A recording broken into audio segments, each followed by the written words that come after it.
Most retirees want to spend more money early in retirement when they have their better health and more energy, and less money later in retirement when they may have worse health and lower mobility. In fact, some experts have even divided retirement into 3 separate phases: the go-go phase, say 65 to 75, the slow-go phase, 76 to 85, and the no-go phase, 86 plus. It makes sense that people would want to spend more of their hard-earned retirement savings when they have the ability to take the trip around the world, take the grandkids on that Disney cruise, or go boating on the weekends. But according to a recent study from JP Chase, this is precisely the opposite of how people are actually spending their money. Because people fear running out of money before their actuarial life expectancy, they are withdrawing very little, if any, of their retirement balances in the early years of retirement. And when they reach age 73, when required minimum distributions come into play, they are only taking out the minimum.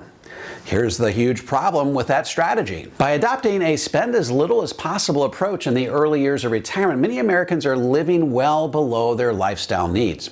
They simply fear running out of money before they run out of life. Then when they get to the slow-go or no-go period of their life and they have huge balances in their IRAs and 401ks, they simply don't have enough lifestyle needs to warrant spending down their assets. Using internal data in an Employee Benefit Research Institute database, JP Chase studied, quote, 31,000 people as they approached and entered retirement between 2013 and 2018.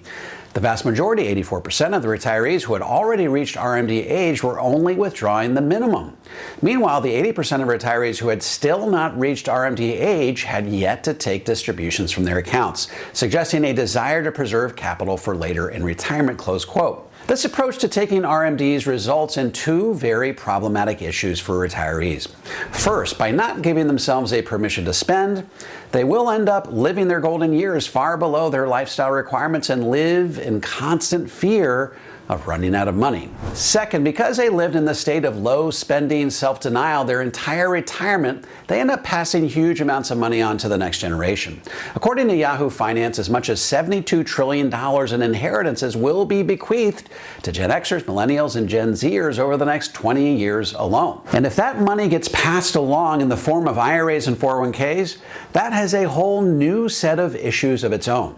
Those heirs will inherit that money and be forced to pay taxes at their marginal tax rate during their peak earning years, when they have very few deductions left, and at a period in our country when taxes will almost certainly be much higher than they are today. That means that easily 50% of those IRA and 401k balances could end up going to the IRS. So how do you avoid this inverted spending pattern in retirement? How do you give yourself a permission to spend?